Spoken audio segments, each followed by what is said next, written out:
Hey guys, this will be video 17 for the how to design build a custom Sparkle Flying V using Stuart McDonald templates. And in this video, I'm just going to focus on bringing it to a close and some of the things that you'll want to consider when you're getting ready to finish out the guitar. I'm not sure how much I covered of this in the last video, and it's been a few days. It's probably been closer to like 5 or 6 days since the last video, so I'll do a bit of a recap. We decided to go with the hardtail bridge, which is obviously the clue sign. So I ended up, drilling and installing the anchors and installing the ground wire, which I know I discussed some of that stuff in general conversation in the last video. So if you want to, consider that, maybe check out that video. We elected to go with the cream pickup surrounds, but we have not discussed what color tip we're going to go with or the knobs. So that's kind of the reason I'm doing this video. But probably the most important thing that I want to cover in this video is to show the machine work for the actual tuners, and it's really clean, very precise. Um, I had the correct bit, but I actually went ahead and bought a brand new bit just to be safe, because man, the last thing you want to do is screw up. So this is an 11/32 bit. I think this is a Champion. It's a USA bit, but nonetheless, the cool thing about a really high quality bit, after you do your drill work, you're able to come in with this bit and just kind of use it as a reamer and just by hand clean it out. Meaning after you do all your drill work, then you're going to want to seal with a Q-tip. You want to take a Q-tip with some nitrocellulose lacquer, and I would go straight out of the can with this. Don't cut it. You don't want it too watery and risk running off into left field and making a mess. So you're going to want to come in with your Q-tip, and it's probably wise to have this on a true flat plane, so that anything that you do, let's say this is your Q-tip, and then when you do your sealing, if there were some sort of issue, it would drip straight down. If you're on an angle, then it's going to take the path of least resistance based on gravity and probably get you in trouble. But after you do that, then you're going to have to come in here with your press in, and see, I've already reamed these a little bit, so that will be your press in bushing right there. And the fact that I'm showing, the most important thing about this video is make sure you do an exceptional job on all of this drill work, because you lose an enormous amount of tone right here if you've got a real loose, sloppy fit. Okay, it's the equivalent of having a fret that's installed that you didn't come back in with your CA glue, like the real thin CA penetrating glue, and jet glue all of these in. And every one of these are glued in. So, and what that equates to is unbelievable tap tone.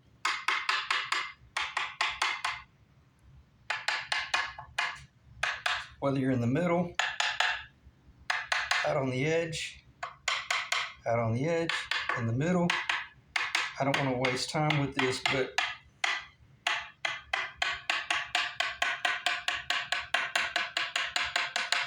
that's where your exceptional guitar comes from, by gluing your frets in. I was watching the Robert Benedetto video series, and he glued his in with a tight bond. And as he mentioned, you're really just filling in around the tang, but I do like the idea of either epoxy gluing them in, or especially with this CA glue. The CA glue is incredible, and in the event you ever had to remove one, you just come in with a soldering iron and heat it up, and they'll release.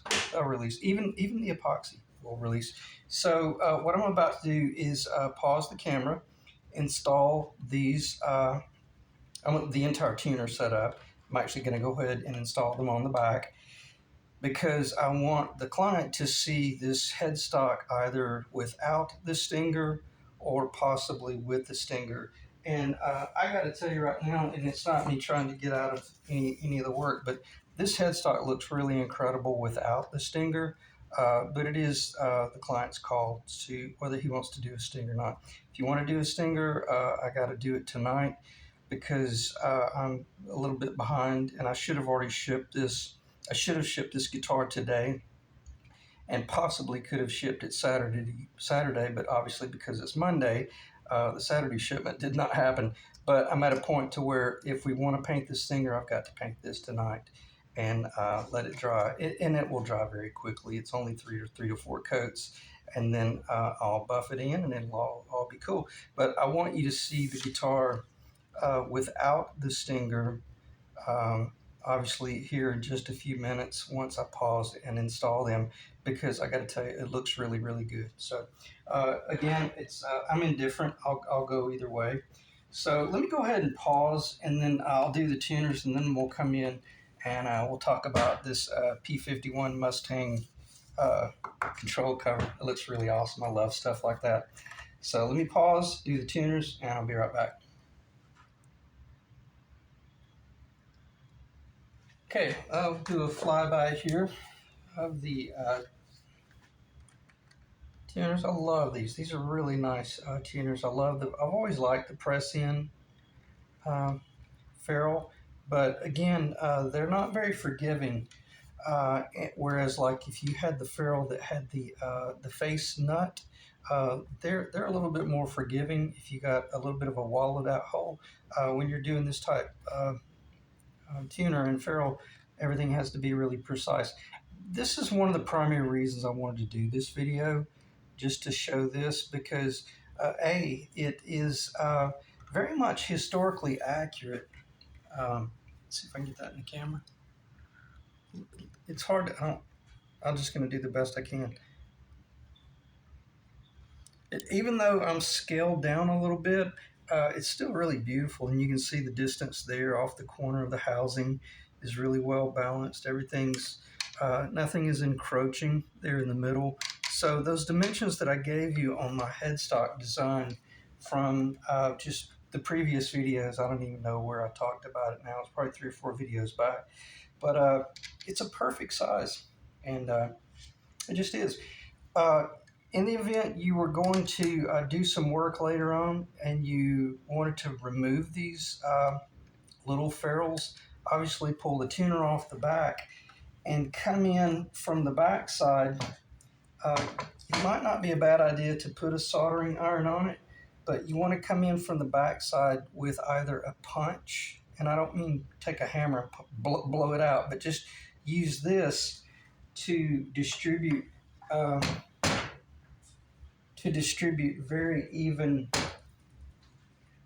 pushing pressure, and therefore just kind of see what it does. Usually what will happen is 1 out of the 6 is going to stick, and a horror story or a very much situation you want to avoid is someone put the ferrules in before the nitro dried, and it ended up drying to the ferrule, and then when you bump that ferrule out, it takes paint with it and tears the headstock up, and it ends up being a very timely repair. So just proceed with caution, as I say, and just assess everything. You might have to heat it with a soldering gun. Don't melt it, because you will do just that. You'll screw up your lacquer. But just know that everything will be going great right up to that last one, and then you'll have a horrific flake out. And if you're restoring a vintage guitar, those things are not an option. So I don't even know if I showed. Yeah, I've already done the flyby. Oh, well, the whole reason I'm doing this video is to show the client what it would look like without the stinger, which is really impressive. It's a good-looking guitar. So again, I'm going to try to not sound like I'm recommending we go in either direction, because I want this to be the client's call. It's his guitar.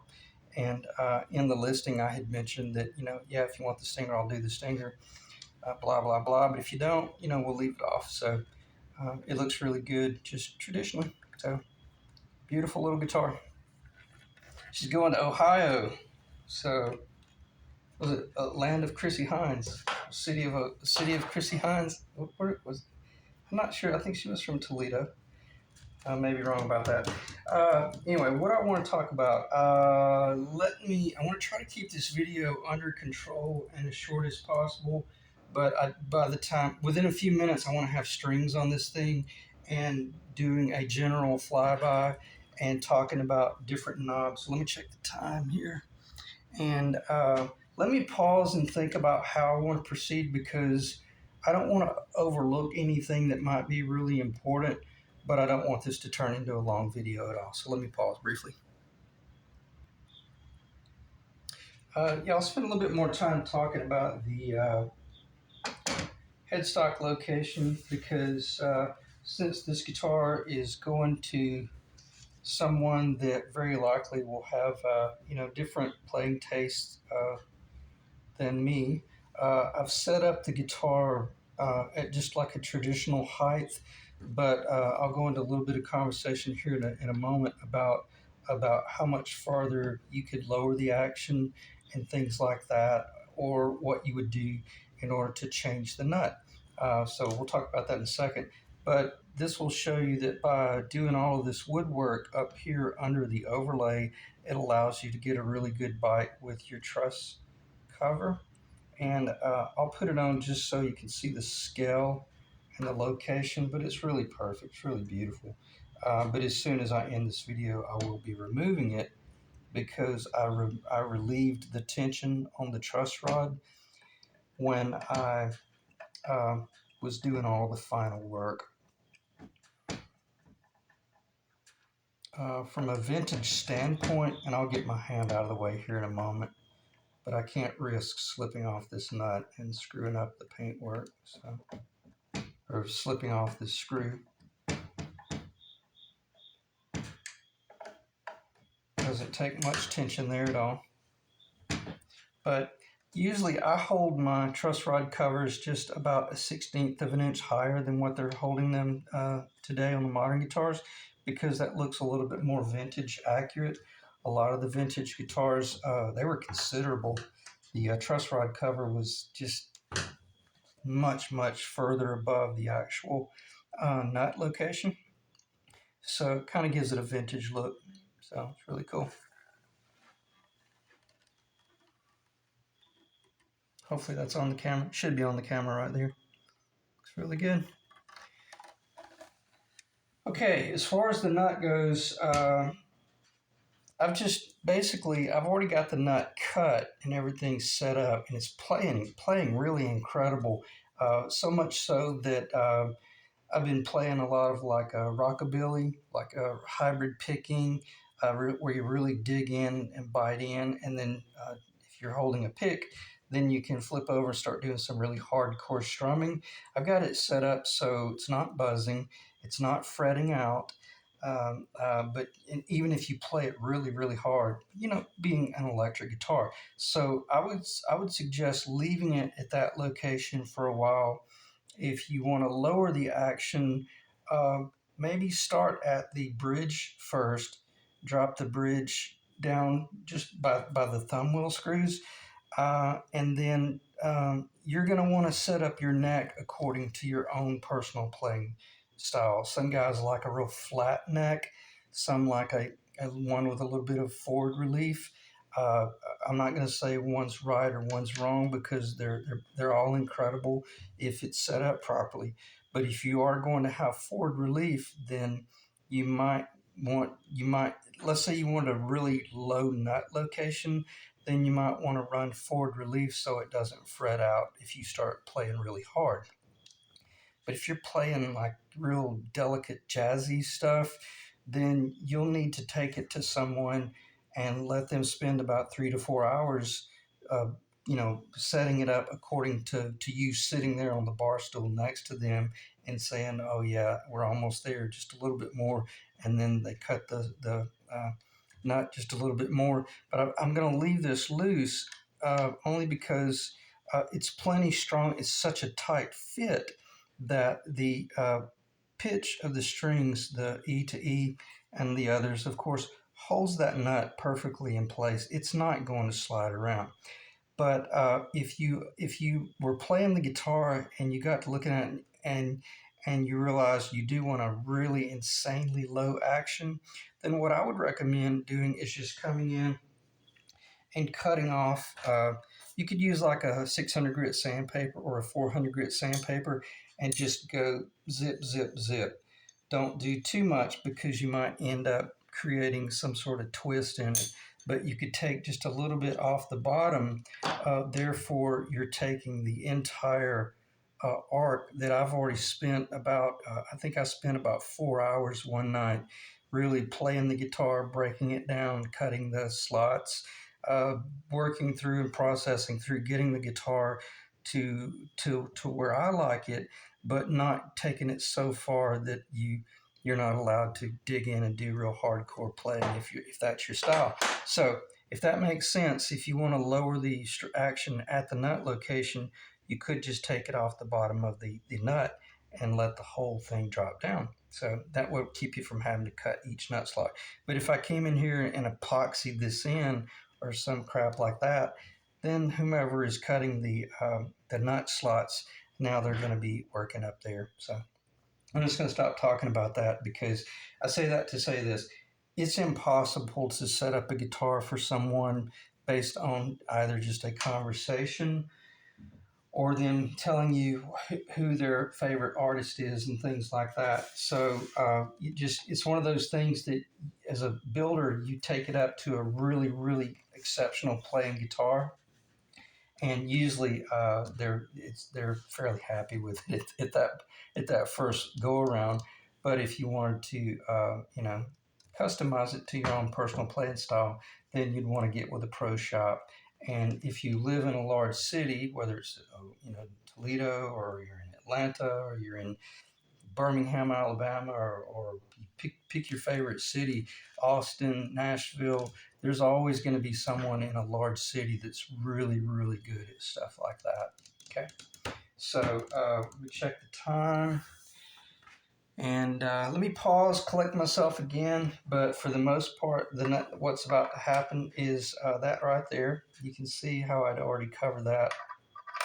I'm about to put some strings on. I'll just do some of this in real time. And then I may pause here. I know I'm going to have to pause because I've got these strings. They're all wrapped up like a candy cane. But the cool thing about once you set the guitar up and you're happy with what you like, then you break it down, and that's where you do all your the fret polishing.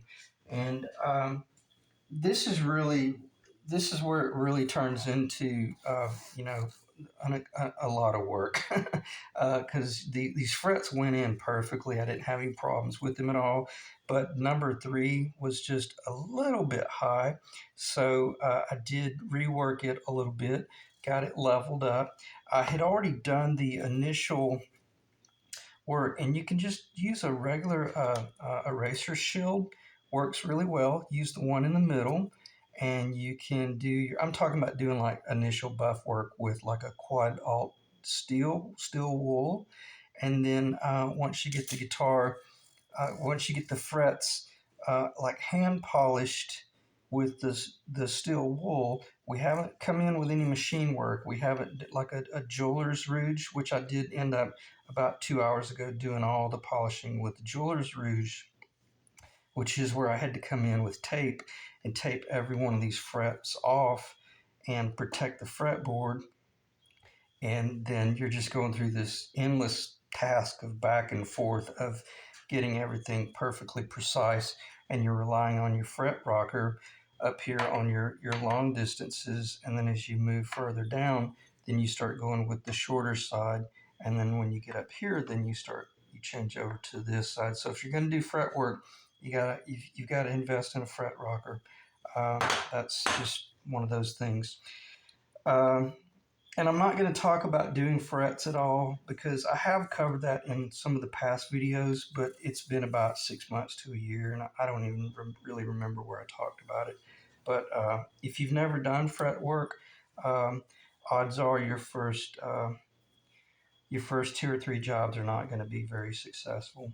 But you will learn, and so don't attempt to do your fret work if you're building a really high-end guitar. Odds are you'll be very disappointed with it. there's a lot more going on with the fretwork than just hammering them in. So they are polished. They are leveled. Well, if they're polished, that means they're leveled. They're true and beveled, and everything's incredible. But as far as playtime, this guitar was strung up for about probably 30 hours, 24 to 36 hours. And I didn't anticipate any issues.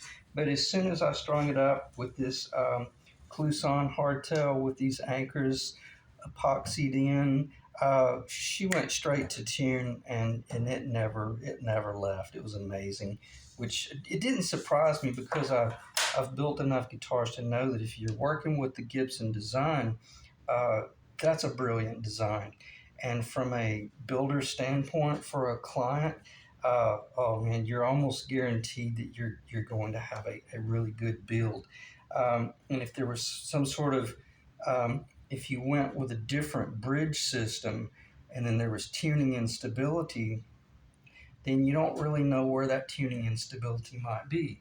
The tuning instability might be able to be traced to one of the tuners or all of the tuners, or as I've already covered, you did a poor job with the ferrules, things like that, or either the nut, there's string binding at the nut. So if you had a guitar with tuning issues, don't just think, oh, I got these cheap tuners, I need to put really nice tuners on it.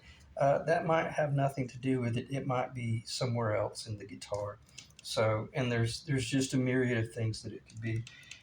So I'm definitely going to pause now, and then within a few minutes I'll have some strings on the guitar, and we'll be getting ready to talk about different knob choices, and then we'll call it a video.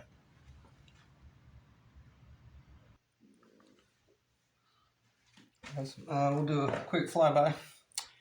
Looks nice, very vintage, beautiful guitar. I played it for about 15 minutes, just left it paused, and it basically just went straight to tune and just stayed there.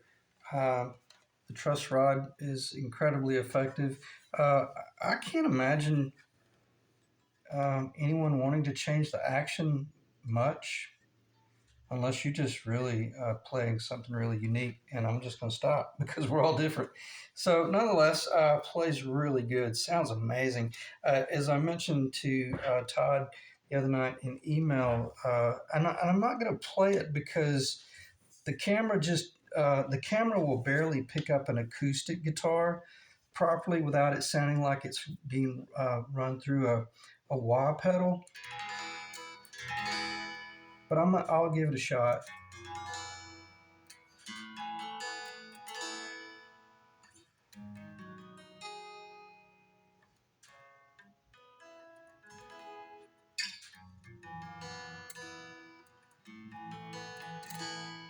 It's just got a beautiful tone. It's really warm, very clear.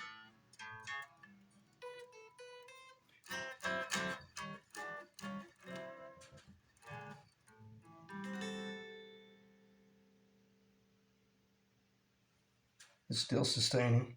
It's amazing. I'm not surprised because I've built enough of them to know kind of what to expect, but I'm just incredibly happy with it. And as I was telling Todd, it's so much warmer than I was expecting it to be.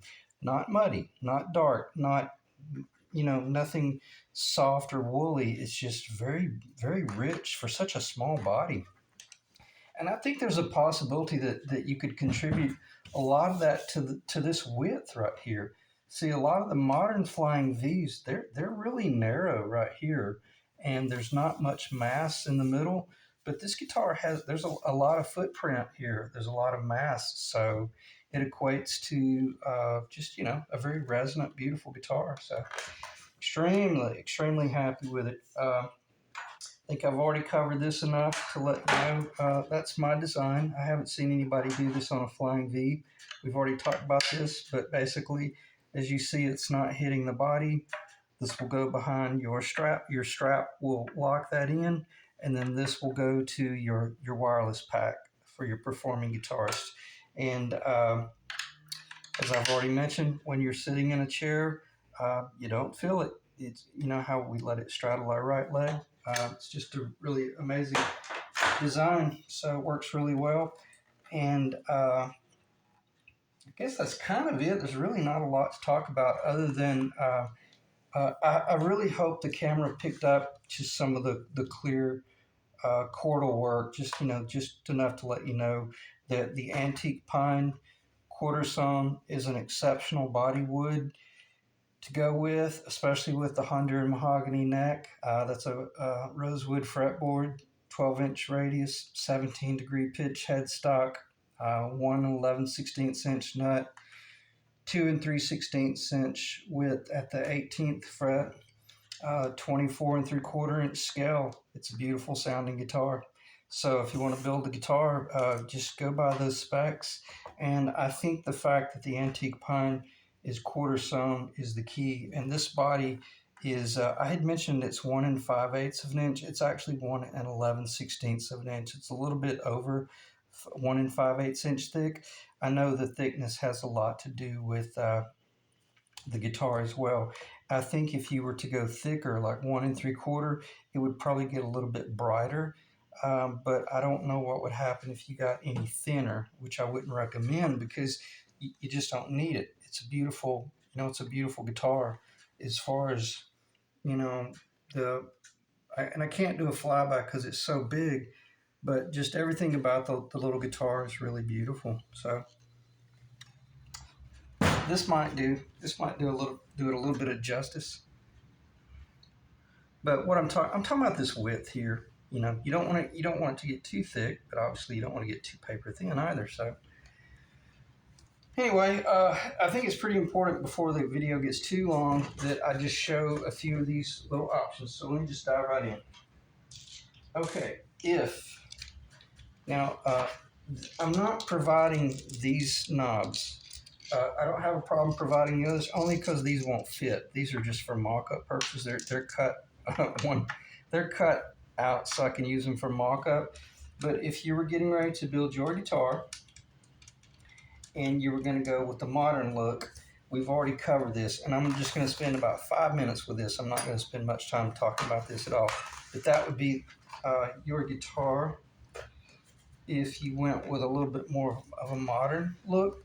And it's beautiful. I love that. Me personally, that's probably my favorite guitar because from a functional standpoint, those are just off the charts.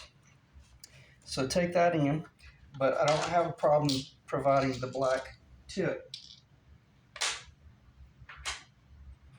Okay. The next option would be the gold, and I don't have a problem providing everything you see there. I'm basically talking to the client right now as far as what you want in the auction, or if you prefer to go with the cream tip.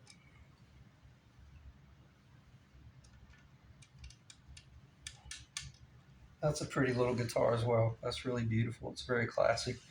Or if you like the whole vintage vibe thing, I did get this amber switch tip, and it looks good. It looks all right. It's a little bit mustard right now, but if you were to go with a gold pickup, it might look really good. Let's see what it looks like with the deep vintage amber knobs.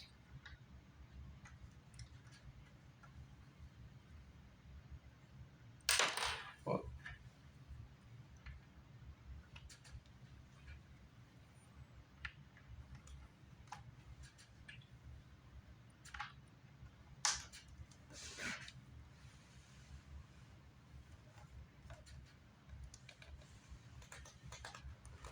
okay, and let's see what it would look like with the cream.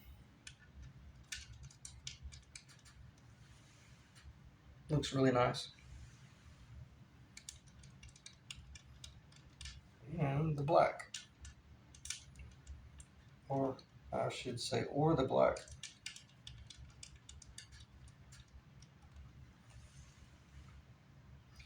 I don't think you could go wrong. So what I'm going to do, and as I had mentioned in one of the past videos, I think it was Flying V number 5, the guy elected to go with this knob here. So I ordered a set of 4, and then he got 3. So that's just your traditional little top hat, black. I just don't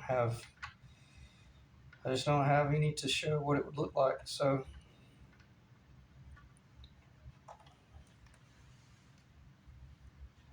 it's good.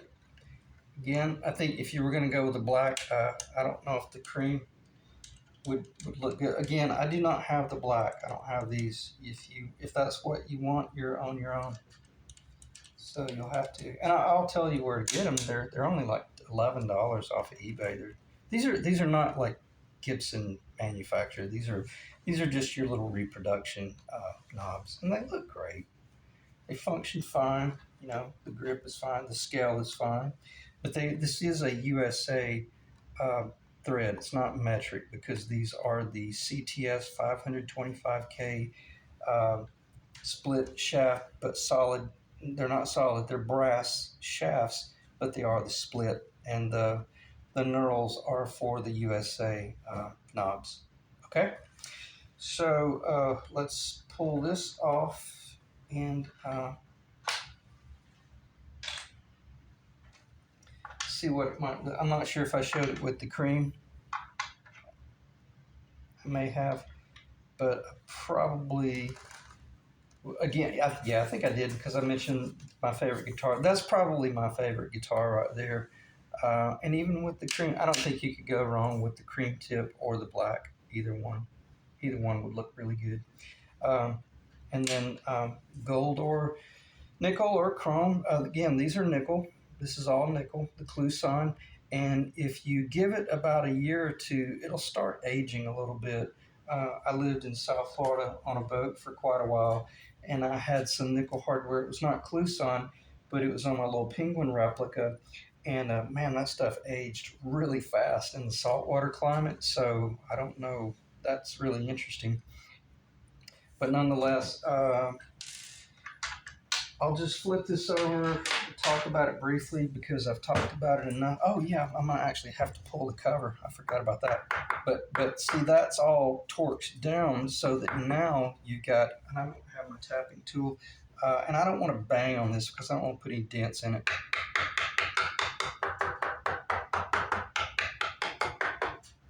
But see, this is acting more like a chambered guitar now. So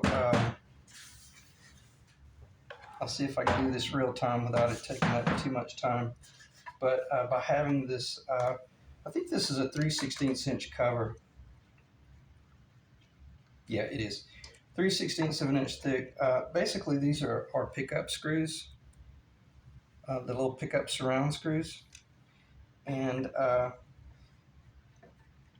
it's extremely time consuming to do this. And I probably won't do it again, but nonetheless, it's pretty cool. I just want to show the control cavity one last time. Let me pause briefly and I'll get these out, and so I don't waste time. Okay, so all the screws are out, and I'm not sure what I was talking about. This will give you an idea about fitment. It's fairly snug. By the time when I showed in one of the videos about how loose you want it, you have to allow for the paint once you start spraying, because it is gonna build up a little bit. So that's an indication of the fact that it's a fairly snug little fit, but it shouldn't be a problem. Okay, so I did exactly what I said I was going to do. I held that over about a 1/16 of an inch, maybe a little bit less, to show the quarter sewn, rift sewn grain. This is 3/16 of an inch thick. Antique pine from the same, I don't know if it's from the same board. I have no idea, but I do know it's from the same. It probably is because it's all from the same box. So nonetheless, there's your work. Cloth wire. Black represents ground. white represents lead, hot. So if you pull this out right here, this is coming from the jack. That's going to be the lead. That's the hot, or the positive. And this is your ground. And this is the ground lead from the edge of that anchor. Okay. And then you can just, sky's the limit. You can ground it wherever you want. And there's enough wire here. Let's see, this is the hot. I'm not going to start talking about it because honestly, it's just, it's all over the charts how you could do wiring. I do typically bring the hot in and go down to the master tone, and then go from the master tone to the three-way. I think, anyway, I'm not going to start talking about it because I do a lot of like Gretsch, vintage Gretsch wiring, and this is not a Gretsch. So just get with your tech as we discussed, and they might say, oh yeah, man, we got plenty of cloth wire right here, the vintage wire, that we can cut off the shorts from here and just solder over. Or he may prefer to go with a braided wire that has the ground on the outside, solder everything together, and then run them from there. I know me personally, I wouldn't want anybody to send me a guitar where anyone had done any wiring at all other than what I've done here, because it would be very easy to pull this output jack and see that I did an exceptional job soldering those. The solder joint is very shiny, and not, in addition to the soldering joint, it has the little shrink cap, the little shrink wrap material, whatever it's called. I can't think what that stuff's called. But in other words, you could inspect it and see that, yeah, odds are this is a safe job to finish doing the wiring. Well, I say that, hell, I hadn't done anything. So, but me personally, if I'd have come in here and done any wiring here, or someone else had done that wiring, you sent me this guitar, I'd be reluctant to finish the job because there might be issues with their soldering joint. There might be a cold solder joint, and it might not be getting a really good joint. So, very pretty little guitar, very happy with it. I will end the video right there. I really appreciate you guys checking in. If you want to build a cool little vintage-esque Flying V, that's the ticket. And in the very early video series, I talked about all of the dimensional specs of this guitar, and this shouldn't take very long. I think I have it in the file. Yeah, I put it on the top of the file. I'm not sure if I had ever talked about this before, but this is where this guitar originated from. This is the identical exterior footprint that you see here is exactly what's right. I better put that down because the last thing I'm going to do is drop that on the guitar and damage it. But this was the original hollow body that I built, where I came in with the real funky Gretsch-esque wiring. This guitar was in stereo, but this is where it originated just years ago. So I started amassing this file up to the point to where I truly got to the point where I felt like, yeah, I've got the guitar that I want. I've got the guitar that I truly love. Everything about, the shoulders, you name it, just the headstock. Let's see, that's the refined Flying V. That's the refined headstock, all the way down to these dimensions right here. So in one of the very early videos, I have no idea if it was Flying V number 5, number 6, or 7. I don't think it was this. I may have talked about this in this number 7, but I went into extensive detail about if you wanted to build this exact guitar from scratch, I gave you every bit of these specs that you would need to build this guitar. So if you like what you see, I've already provided all those dimensions, and you should be able to get close enough to do it on paper, like construction paper, and then scissor it out and ask yourself if you like it yourself, because you might want it to be a little bit more narrow, or a little more sharp, or a little more modern, you name it. But I think that'll get you in the ballpark. I just want to put this on here temporarily so it doesn't fall off when I pick it up, and then I'll finish it after I end the video here momentarily. But nonetheless, if anything, you want this to be just barely below the surface or perfectly flush. And this one is, she's almost flush, almost, but it is below the surface just a little bit. Okay. So I can't think of anything else to talk about. So if you're still watching the video, Todd, let me know.